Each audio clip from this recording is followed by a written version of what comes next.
네, 우리 말씀 함께 볼까요? 함께 나눌 말씀은 시편 90편 말씀입니다. 시편 90편 1절부터 17절까지 말씀입니다. 90편은 전부 다 읽는데요. 우리가 한 절씩 교독하도록 할까요? 저는 다 읽을 거고요. 여러분들도 다 읽으셔도 되고 교독하셔도 괜찮겠습니다. 말씀을 보면서 따라오시면 될 것 같아요. 같이 읽겠습니다. 주여, 주는 대대에 우리의 거처가 되셨나이다. 산이 생기기 전, 땅과 세계도 주께서 조성하시기 전, 곧 영원부터 영원까지 주는 하나님이시니이다. 주께서 사람을 티끌로 돌아가게 하시고 말씀하시기를 너희 인생들은 돌아가라 하셨사오니, 주의 목전에는 천년이 지나간 어제 같으며 밤의 한순간 같을 뿐이니이다. 주께서 그들을 홍수처럼 쓸어 가시나이다. 그들은 잠깐 자는 것 같으며 아침에 돋는 풀 같으니이다. 푸른 아침에 꽃이 피어 자라다가 저녁에는 시들어 마르나이다.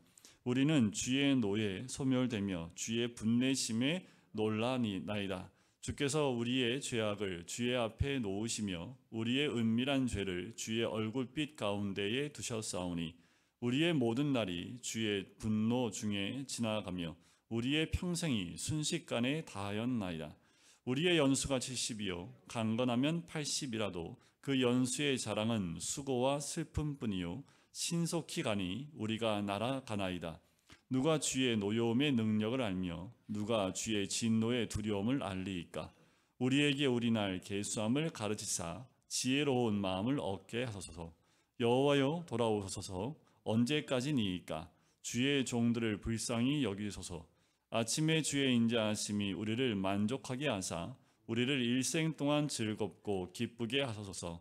우리를 괴롭게 하신 날수대로와 우리가 화를 당한 연수대로 우리를 기쁘게 하소서. 주께서 행하신 일을 주의 종들에게 나타내시며 주의 영광을 그들의 자손에게 나타내소서. 주 우리 하나님의 은총을 우리에게 내리게 하사 우리의 손이 행한 일을 우리에게 견고하게 하소서. 우리의 손이 행한 일을 견고하게 하소서. 아멘. 자, 시편 90편은 유일한 모세의 시편입니다. 그래서 여러분들 90편 바로 옆에 명제로 나와 있지요. 하나님의 사람 모세의 기도라고 기록되어져 있습니다. 유일한 모세 시편이지요.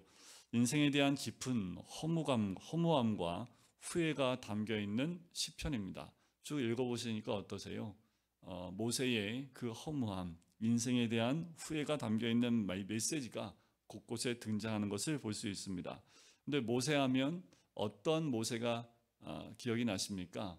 그 인생을 보면 40년 주기로 굉장히 드라마틱한 삶을 살았던 사람이 모세입니다. 그가 어떻게 바로의 왕자로 들어갔는지 그 과정들을 아시지요? 버려짐을 부모가 그 모세를 살리기 위해서 이 바구니를 만들고 그걸 통해서 공주가 이 모세를 발견해서 그를 왕궁에 데려가 왕자로 키우는 그 40년을 왕자로 살게 되지요. 그리고 우여곡절 끝에 40년은 광야로 가서 그 광야에서 양을 치며 40년을 보내고 자녀를 낳고 살게 됩니다. 그리고 마지막 40년 120세까지는 고난받는 민족의 해방을 이끄는 리더로서 살았던 그의 삶을 우리가 알 수 있습니다. 그런 모세가 인생을 돌아봅니다. 그리고 내린 결론은 허무하다라는 거지요. 10절에 보면 그 허무함이 나옵니다. 우리의 연수가 70이요 강건하면 80이라도 그의 그 연수의 자랑은 수고와 슬픔뿐이요 신속히 가니 우리가 어떻게 해요? 우리 권사님들 이 말씀이 읽으시면서 끄덕여지시나요? 정말 날아가는 것 같은 연수인 것 같아요. 모셈 아니겠습니까? 대부분의 사람들은 인생 마지막 순간에 이런 허무한 탄식을 하게 되지 않을까라는 생각이 들어요. 대표적인 또 하나의 사람이 있다면 야곱입니다. 야곱은 자기가 원하는 것들은 다 원하는 것은 소유했던 사람 중에 한 사람이지요. 형에게서 장자권을 뺏어왔습니다. 사랑하는 사람과 결혼도 했고 아내가 총 4명이었고 12명의 아들을 낳았고 결국 큰 부자가 되었습니다. 그런데 그가 바로 앞에서 고백했던 말이 뭔지 아십니까? 내 인생이 어떡하고요? 험악한 세월을 몇 년을요? 130년을 보내었나이다 라고 자기의 인생을 그렇게 결론을 내리는 것을 보게 됩니다. 자, 그래서 모세는 이렇게 기도하지요. 12절에 보면 이렇게 기도합니다. 우리에게 우리 날 계수함을 가르치사 지혜로운 마음을 얻게 하소서라는 거지요. 자, 이 말은 자신이 몇 살인지 이제 남은 세월이 얼마인지 가르쳐 달라는 거지요. 근데 이거 알 수 있을까요? 이걸 알면 참 지혜로울 수 있을 것 같아요. 이것을 하나님이 알려주셨는지는 모르겠습니다. 하지만 이 말씀을 통해서 우리가 답할 수 있는 건 뭐냐면 말씀 안에서 우리도 그렇다라고 말할 수 있습니다. 자, 실제로 어린 아이들, 어린 학생들을 보면 이 아이들의 소원이 뭘까요? 빨리 어른이 되고 싶은 거지요. 부모의 슬에서 벗어나서 독립하고 싶은 것이 우리 어린 아이들의 마음이지요. 그러다 30살 넘어가면 그쯤 되면 어떻게 합니까? 젊어 보이려고 애를 쓰기 시작하는 게 30대에 들어서면 다들 또 그렇게 나이가 적게 보이게 싶어 하지요. 자기 나이답게 사는 사람이 참 드문 시대가 되지 않았나. 남은 세월에 대하여는 더 모르지요. 자, 우리가 몇 년쯤 살 것 같을까요? 앞으로 우리가 수명이 40년, 50년, 120세까지 산다고 얘기를 한다고 하니까 60년 이렇게 살까요? 자, 이렇게 남은 인생을 살아본다면 이 5, 60년, 때로는 3, 40년의 시간이 얼마만큼의 시간일까요? 여러분들 느낌에 3, 40년, 5, 60년의 시간은 어느 정도의 시간이고 어떤 느낌이 될까요? 자, 이렇게 생각해 보시면 돼요. 여러분들 엊그저께 초등학생이셨지요? 저희는 국민학생이었습니다. 엊그저께 국민학생이었고 중학생 하면 딱 떠오르지 않으세요? 제 1대1 하면서 저희 교회에 어렸을 때부터 다녔던 분들의 그 추억 얘기를 들으면 교회에서 참 많은 것들을 하셨더라고요. 그때 생각하면 아련하게 그때 그 생각들, 또 학생 때 만났던 그분들이 지금은 연세가 들어서 이제 집사님, 또 안수집사님, 장로님 이렇게 하면서 서로 이야기하는 그 내용들을 들어보면 그 내용을 딱 들어보면 그게 그렇게 먼 옛날 같지 않고 바로 엊그저께 있었던 사건들을 얘기하는 것처럼 너무도 이렇게 쉽게 또 기억해 내시는 모습을 보게 됩니다. 그러니까요, 4, 50년 지난 세월 보면 정말 한순간 쑥 지나간 것 같아요.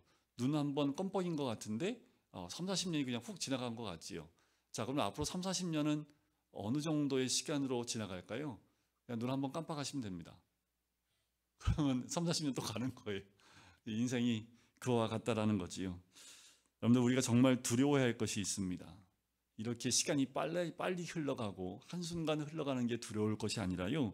정말 우리가 두려워할 건 뭐냐면 아무도 안 본다고 은밀한 죄에 빠져 살았던 것, 그것을 두려워해야 합니다. 그렇게 살다가 심판하시는 하나님을 만나는 것, 얼마나 놀랄까요? 7절 말씀에 보면 우리는 주의 노에 소멸되며 주의 분내심에 놀라나이다. 주께서 우리의 죄악을 주의 앞에 놓으시며 우리의 은밀한 죄를 주의 얼굴빛 가운데 두셨사오니.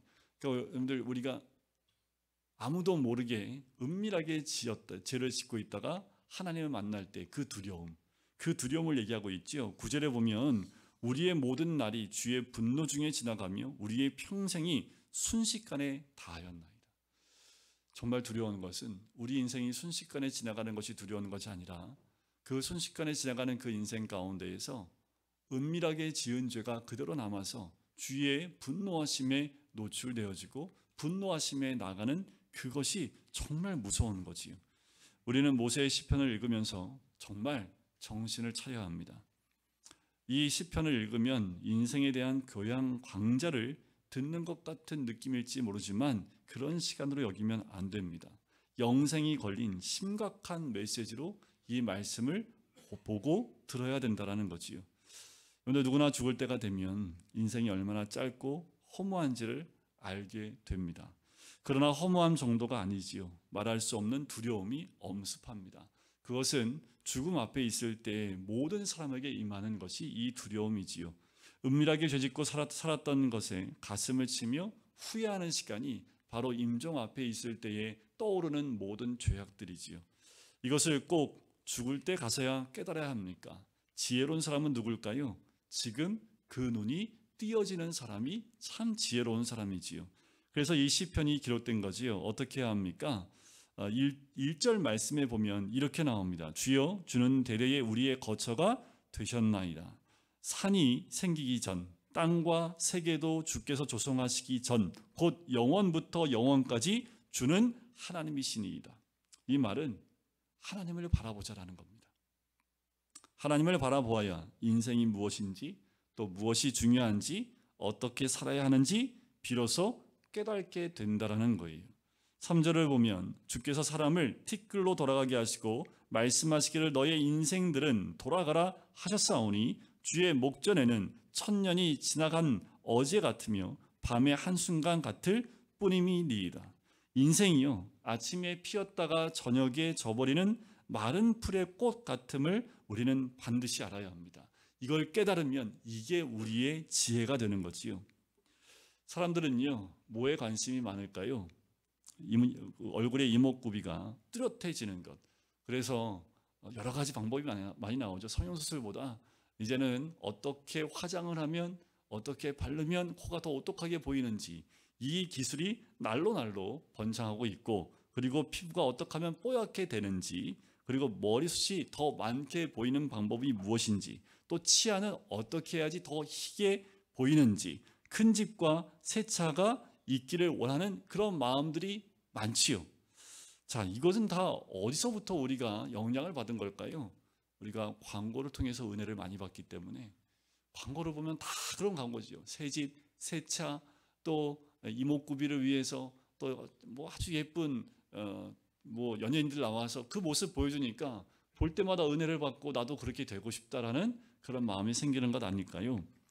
하지만 여러분들 장례식장에 가면요 고인에 대해서 그 피부가 얼마나 좋았든지, 머리숱이 얼마나 많았든지, 치아가 희었든지 그 말을 하는 사람은 단 한 명도 없습니다. 어떤 말을 할까요? 고인의 삶 가운데 이분이 어떤 분이었는지, 또 어떠한 삶을 살았는지 이 부분을 나누고 그렇게 이야기를 한다라는 거지요. 그러니 여러분 광고로 은혜 받지 말고 하나님 말씀으로 은혜 받으시길 주의 이름으로 간절히 축원드립니다. 자, 그럼 어떻게 하면 남은 세월을 지혜롭게 살 수 있을까? 이제 무언가 새로 시작하기가 너무 늦었다고 생각하지 말아야 됩니다. 이미 늦었는데, 올해 다 지났는데 라고 생각하지 말라는 겁니다. 우리는 우리 인생에 대하여 하나님으로부터 배워야 하는 거지요. 얼마나 오래 살 것인지가 아닙니다. 어떻게 살아야 하는지를 배워야 한다는 거지요. 그것은 매일 주님 안에 사는 겁니다. 하나님을 바라본 모세가 이렇게 고백을 하지요. 1절에 주여 주는 대대에 우리의 거처가 되셨나이다. 주 안에 거하는 거지요. 주님 안에 거하는 겁니다. 이스라엘 민족이 애굽에서 430년간 종살이를 하고 애굽살이를 합니다. 그리고 출애굽한 후에 광야에서 40년을 지냈어요. 하지만 애굽에 살든지 광야에서 살든지 그들은 다 어디 안에서 산 거예요? 하나님 안에서 살았다라는 겁니다. 이것이 구원받은 성도의 삶이어야 합니다. 혹시 여러분들 다음 주에 미국으로 이민 간다고 생각한다면, 예를 들어서 그러면 어떤 걱정이 생길까요? 만약에 해외나 지방으로 이사 가야 할 때 우리의 마음은 어떻습니까? 어떡하지? 이제까지 3, 40년 살았던 내 터전을 다 버리고 새로운 터전인 아무도 알 수 없는 그 저 먼 지방이나 아니면 해외로 갈 때 우리 마음은 두려움이 생기게 되지요. 가서 잘 살 수 있을까? 좋은 이웃을 만날 수 있을까? 또 거기에는 내가 다닐 만한 좋은 교회가 있을까? 그러나 한국에 있으나 해외에 있으나 서울에 있으나 지방에 있으나 우리는 언제나 어디 안에 살고 있어야 합니까? 주님 안에 살아야 하는 사람들입니다. 자, 이것을 훈련받은 사람은 어디 가는 게 중요하지 않습니다. 어디에 있든 주님 안에 있는 것이 중요하기 때문에 그 외적인 것에 대해서 크게 영향을 받지 않는다라는 거지요. 주님 안에 사는 것이 지혜롭게 사는 바로 비결입니다. 우리가 날마다 주님 안에 살고 있을 때 그 장소가 바뀌든 바뀌지 않든 그것이 크게 중요치 않다라는 거지요. 모세는 간절히 기도했습니다. 13절에 보면 여호와여 돌아오소서 언제까지니까 주의 종들을 불쌍히 여겨달라고. 14절에 보면 아침에 주의 인자하심이 우리를 만족하게 하사 우리를 일생 동안 즐겁고 기쁘게 해달라고 이렇게 기도하지요. 우리의 기도가 이 기도가 되어야 될 줄 믿습니다. 모세는 40세에 자기 힘으로 민족을 구원하리라 생각하고 애굽 사람을 때려 죽였지요. 그것 때문에 광야로 도망가서 광야에서 40년 동안 목자 생활을 거치고 80세에 하나님 만납니다. 그리고 120세가 되도록 이스라엘 민족을 출굽하여 하나님이 말씀하신 약속의 땅으로 이끌어가요. 그때 모세가 하나님을 만나고 변한 것 중에 가장 중요한 변화가 있습니다. 그게 바로 민수기 12장에 나오는 내용인데, 세상에서 가장 온유한 사람이라고 하나님이 평가하셨다라는 거예요. 그런데 그런 모세였지만 한 번 혈기를 부렸던 곳이 있습니다. 민수기 20장에 보면 신광야에서 이스라엘 백성들이 물이 없다고 모세에게 달려들기 시작합니다. 우리를 또 물 없이 여기서 죽이려고 하느냐, 또 원망하고 모세에게 막 달려들어요. 그래서 모세가 하나님께 기도하지요. 그래서 하나님이 모세한테 말씀합니다. 반석을 향하여 명령하여 물을 내라 라고 얘기를 했습니다. 그때 모세가 이스라엘 모든 회중을 다 모아놓고 어떻게 합니까? 이렇게 얘기하지요. 반역한 너희여 들으라. 우리가 너희를 위하여 이 반석에서 물을 내랴 하고 지팡이로 반석 어떻게 해요? 팍 칩니다. 그때 반석이 갈라지면서 많은 물이 콸콸콸 쏟아지지요. 거기 있는 회중들은 막 정신없이 물을 마시기 시작을 합니다. 그리고 끝이었죠. 그렇게 40년 동안 이스라엘 백성을 하나님이 약속한 땅으로 인도했음에도 불구하고 모세는 이 사건을 통해서 가나안 땅에 들어가지 못하고 죽게 됩니다. 하나님을 바라보지 못하면 이처럼 참 마지막 하나님의 말씀대로 살지 못하고 후회가 남는 삶을 살게 된다는 거지요. 여러분, 인생을 바로 살고 후회 없이 살려면 주님만 바라보셔야 합니다. 무슨 말이든 해야 하고 행동해야 할 때 주님 안에서 또 주님을 바라보는 그 모습 가운데 우리의 말과 행동이 나와야 된다는 거지요.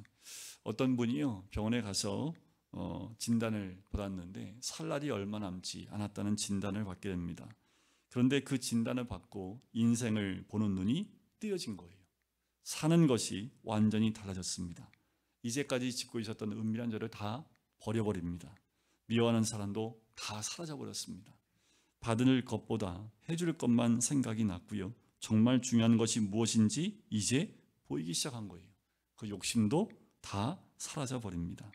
하루가 얼마나 귀한지 그 하루를 정말 귀하게 하루하루를 정말 값지게 보내려고 애를 쓰는 그 모습이, 그러면서 진작 이렇게 살았으면 얼마나 좋았을까 하는 후회의 말을 남기기 시작했다고 합니다. 살 날이 얼마 남지 않았음은 불행함이 아닙니다. 그것을 알면 복이지요.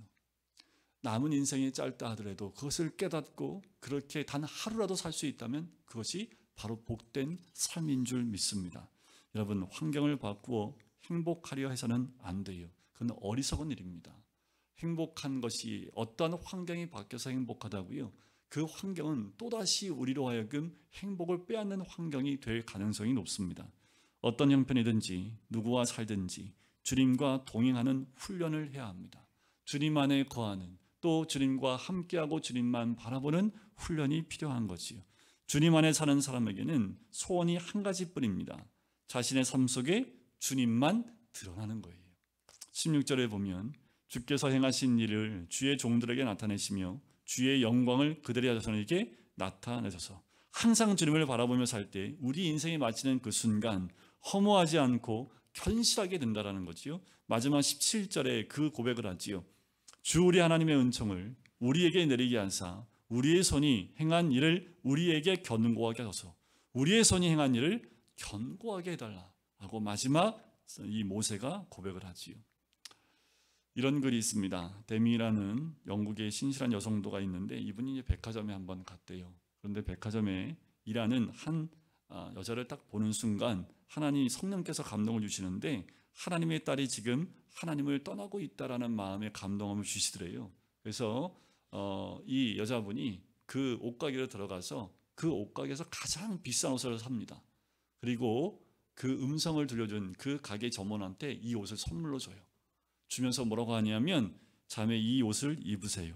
그리고 입다가 다 낡아지면 그때 저를 주시면 됩니다.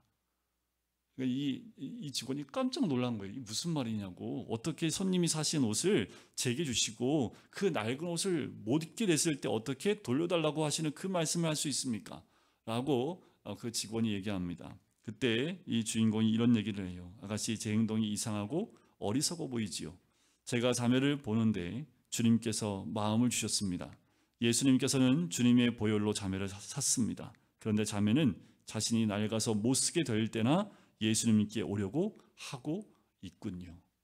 이 말을 듣고 그 여인은 그 자리에서 회개하고 주께로 돌아왔다는 그 이야기입니다. 여러분, 생의 마지막 순간 다 낡고 헤어진 인생을 주님께 드리시겠습니까? 그것은 견딜 수 없는 고통이요 가장 큰 실패겠지요. 우리는 하나님 나라를 위해 목숨을 걸어봐야 합니다. 기도하고 전도하고 사랑하는 것에 목숨도 한번 걸어볼 필요가 있겠지요. 자신의 인생을 바로 보는 눈이 뜨인 사람은 기도하고요 전도하고 사랑하는데 목숨을 걸게 되어져 있습니다. 개인도 교회도 마찬가지지요. 여러분, 열심히 살아야지만 모세처럼 기도해야 합니다.